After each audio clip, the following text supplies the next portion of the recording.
In the name of Allah, the most beneficent, the most merciful. Assalamu alaikum. My name's Professor Muhammad Masood. Welcome to our channel Easy English with Professor Muhammad Masood. یہ ہماری every day check English کی video ہے اور اس میں ہم پڑھیں گے roll number 29. Before I start this video lesson, I'd like to say one thing. کہتے ہیں کہ بادب بانصیب بے ادب بے نصیب. کچھ بیچارے ایسے ماحول میں ہوتے ہیں جو ادب یا تمیز کو اپنے قریب سے بھی نہیں گزرنے دیتے. یاد رکھیں کہ جب آپ منہ کھولتے ہیں تو لوگ آپ کے اندر جھانک لیتے ہیں. ہمیشہ سوچ سمجھ کر بات کریں. ہم اپنے والدین کے نمائندہ ہوتے ہیں، اس لیے کوئی ایسی بات نہ کریں کہ لوگ کہیں کہ ان کے والدین اچھے نہیں ہیں. تو آئیے دیکھتے ہیں اس ویڈیو لیسن میں ہمارے پاس کس طرح کے سینٹنسز ہیں. جیسا کہ کافی اتنی گرم تھی کہ زبان جل گئی، یا وہ اتنا نیند میں تھا کہ صوفے پر سو گیا، یا وہ اتنا شوق طبع تھا کہ سب ہنسے بغیر نہ رہ سکے، یا وہ اتنا نڈھال تھا کہ کھانے کے بعد فوراً سو گیا. وہ اتنی نروس تھی کہ مسلسل اپنے ناخن کاٹتی رہی. اچھا، اب دیکھنا یہ ہے کہ اس طرح کے جملے ہم کب بولتے ہیں. جب کسی واقعے کو زیادہ اثر کے ساتھ بیان کرنا ہو یا حالات کی شدت کو ظاہر کرنا ہو تو ہم اس وقت یہ اتنا یا اتنی کا جو الفاظ ہیں یہ اس کا جملے میں اضافہ کرتے ہیں. آئیے پہلے ہم ان کی انگلش کو سٹڈی کرتے ہیں اور پھر اس کے اندر چونکہ یہ ہم ان کو بھی ہم دو طرح سے ٹرانسلیٹ کرتے ہیں، لیکن ایگزامپلس میں چونکہ جو نیچرل سٹینڈرڈ اور سپوکن سٹائل ہے وہی استعمال کیا ہے، جبکہ جو انورٹڈ سٹائل ہے وہ میں صرف سٹرکچر میں ڈسکس کروں گا اور اسی وقت اس کی ایگزامپلس دوں گا. اچھی، تو پہلے ہم اس کی سمپل جو سپوکن ایگزامپلس ہیں وہ ہم اسٹڈی کر لیتے ہیں. اچھا، وہ اتنا نیند میں تھا کہ صوفے پر سو گیا. He was so sleepy, he totally dozed off on the couch. He was so sleepy, he totally dozed off on the couch. وہ اتنی نروس تھی کہ مسلسل اپنے ناخن کاٹتی رہی. She was so nervous, she kept biting her nails. She was so nervous, she kept biting her nails. اچھا، last time جب میں ویڈیو یہ ایک لیسن بنا رہا تھا تو اس میں بتایا تھا کہ کیپ کے بعد عموماً ہم جو ہے نا وہ جیرنڈ یوز کرتے ہیں، جیسے kept biting. تو یہاں پر یہ جیرنڈ کا استعمال ہوا ہے کہ she was so nervous, she kept biting her nails. کافی اتنی گرم تھی کہ زبان جل گئی. The coffee was so hot, it burned my tongue. The coffee was so hot, it burned my tongue. وہ اتنا نڈھال تھا کہ کھانے کے بعد فوراً سو گیا. He was so exhausted, he crashed right after dinner. He was so exhausted, he crashed right after dinner. اچھا، یہاں crash جو ہے یہ ہم نے سونے کے معنی میں یوز کیا ہوا ہے، اور یہ نہیں جیسے ہوتا ہے نا ایک بندہ دھڑام سے گر جاتا ہے نیند کی وجہ سے، تو اس وجہ he was so exhausted، اور exhausted جو ہے ایڈجیکٹو ہے. He was so exhausted, he crashed right after dinner. وہ اتنی بھوکی تھی کہ میز پر سب کچھ کھا گئی. She was so hungry, she devoured everything on the table. She was so hungry, she devoured everything on the table.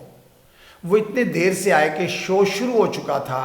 They were so late, the show had already started. They were so late, the show had already started. پانی اتنا ٹھنڈا تھا کہ فوراً کانپنے لگے. یعنی اپنی ہم بات کر رہے ہیں کہ پانی اتنا ٹھنڈا کہ ہم فوراً کانپنے لگے. The water was so cold, we began to shiver instantly. اچھا، instantly ہوتا ہے فوراً، began to یعنی لگے، شروع ہو گئے. shiver کانپنا ہوتا ہے، shiver verb کی فرسٹ فارم ہے. The water was so cold, we began to shiver instantly. یہ جب میں اسٹرکچر ڈسکس کروں گا تو یہ اس کی ایڈجیکٹو اور ورب کی مزید پہچان کروا دوں گا. اچھی، وہ اتنا شوق طبع تھا کہ سب ہنسے بغیر نہ رہ سکے. He was so playful, everyone couldn't help laughing.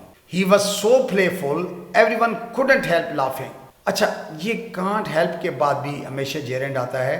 جیسے میں باتیں کیے بغیر نہ رہ سکا، I couldn't help talking، یا وہ مجھے ملے بغیر نہ رہ سکا، He couldn't help meeting me. تو couldn't help کے بعد بھی آگے جیرنڈ یوز کرتے ہیں، یعنی ورب کی فرسٹ فارم کے ساتھ ing کا استعمال کرتے ہیں. تو He was so playful, everyone couldn't help laughing. وہ اتنی خوش و خرم تھی کہ مسلسل مسکراتی رہی. She was so thrilled, she kept smiling non-stop.